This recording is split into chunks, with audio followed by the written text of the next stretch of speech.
wala namang problema sa kanya. Ang isa lang na hindi ko nagustuhan, Ma'am Amy, Senator, pasensya na po. Pero ang isa lang na hindi maganda, kung alam nyo man po na may pisyo ang ating Pangulo o yung kapatid nyo na ganon, dapat naman po hindi nyo na pinus na tumakbo siya ng Pangulo. Pagtaas ng bayarin ng tubig, pagtaas ng mga bilihin, pagtaas ng bigas, yan ang unahin ninyong solusyonan. Gawan nyo ng solusyon kung paano mapapagaang ang buhay ng mga mahihirap na mamamayang Pilipino.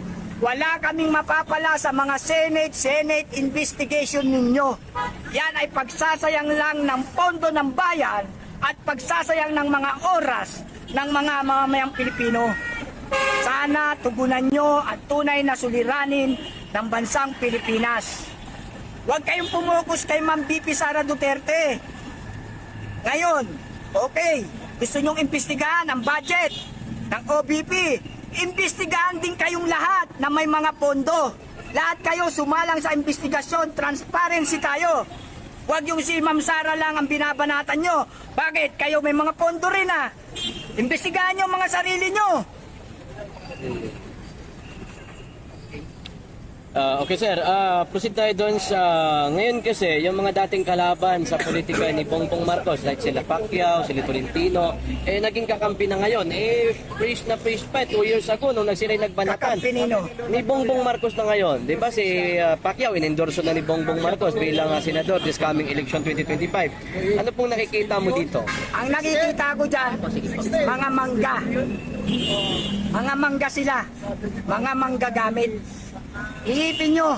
Kasi talaga namang yamado ka kapag nasa administrasyon ka. Yamado ka dahil meron niyang political mechanism. Nasa kanila ang posisyon. Nasa kanila ang power. Nasa kanila ang pera. Nasa kanila ang pondo. Kaya nasa administrasyon sila ngayon. Pero wag nilang i-underestimate ang sentimiento ng mga mahihirap na mamayang Pilipino. Dahil ang boto ng mamayang Pilipino nandun pa rin sa tunay na may serbisyo para sa tao, hindi para sa pansarili lamang. Kaya yung mga yan, nasa administrasyon ngayon, dahil iniisip nila, lamang na lamang sila, nasa administrasyon eh. Siyempre, nasa kanila ang power. Oh, nasa kanila ang koneksyon. Nasa kanila ang pondo. Magagawa nila lahat ng gusto nila na mobilization ng mga pangangampanya dahil nasa administrasyon sila.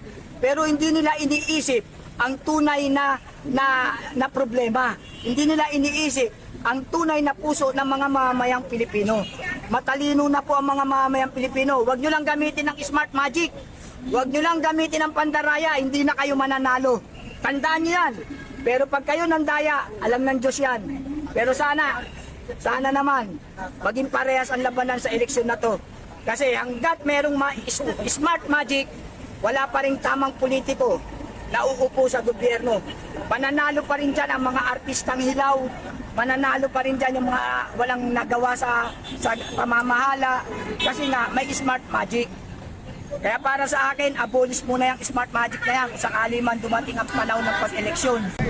Yung walang kabuhay-buhay na pamamahala, yun ang nilalabanan natin. Nilalabanan natin dito yung kahirapan. Yung pagbabago sana na hinahangad nating lahat.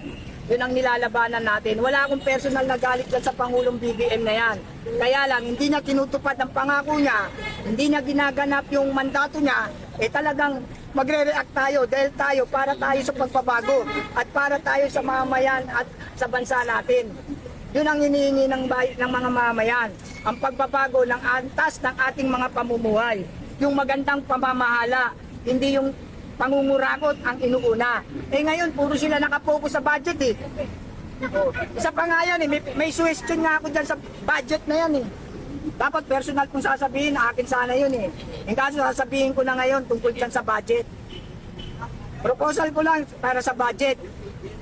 Lahat ng mga departamento na yan, mga senator na yan, mga congressman na yan, kung bibigyan man ng budget yan, dapat bago magbigay ng budget, yung meron ng project. Nakuha nyo?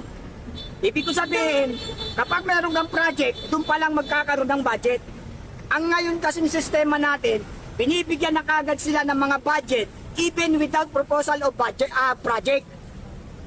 Ibig sabihin, halimbawa, bibigyan na to ng budget, pero wala pa namang proposal project kung ano. Basta ikaw meron kang 20 billion para sa project mo.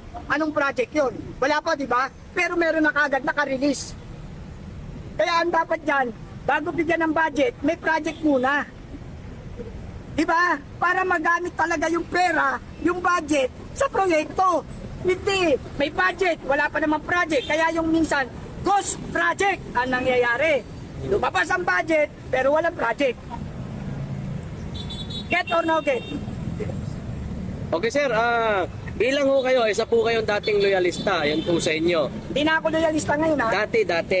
Okay, ano yung opinion niyo po patungkol po kay Amy Marcos? Nasasabi niya, kaibigan niya yung mga Duterte, what is your opinion? Or yung inyong pahayag about dyan? Si Ma'am Amy, okay naman sana si Ma'am Amy, wala namang problema sa kanya. Ang isa lang na hindi ko nagustuhan, Ma'am Amy, Senator, pasensya na po. Pero ang isa lang na hindi maganda, kung alam nyo man po na may pisyo ang ating Pangulo o yung kapatid nyo na ganon, dapat naman po hindi nyo na pinus na tumakbo siya ng Pangulo. Nakita nyo resulta, nagkakagulo-gulo tayo ngayon. Kaya lagi yan, sa kapakanan ng bayan at pamayan. Hindi po nakasalalay yan sa kinang ng pera. Dahil kung dyan po nakasalalay, walang mangyayari sa bansa natin. Kailangan maging makatarungan tayo, hindi sa pansarili nating kapakanan. Dapat ang iniisip natin in general concern. Ang concern ng buong bansa at ng mga mamayang Pilipino. Huwag yung sarili lang natin. Makakatanggap nga ako ng 1 milyon, pero lulubog naman yung buong Pilipinas. Nasaan ka? Kawawa. Kaya hindi tayo pera-pera pagdating sa boto. Ngayon, kung gusto nyo namang makipaglaro, tanggapin nyo ang pera, sundin nyo ang puso. Yun. Prinsipyo po yun. Hindi ko po sinasabing gawin nyo. Nasa sa inyo na po yan kung sino ang gusto nyo. Pero hindi po kasi ako pwedeng magsabi dahil po baka maraming I have a dream, that's all I need. I'll make it happen with some work and belief. Know what I want, so I'll take it on. I've made mistakes, but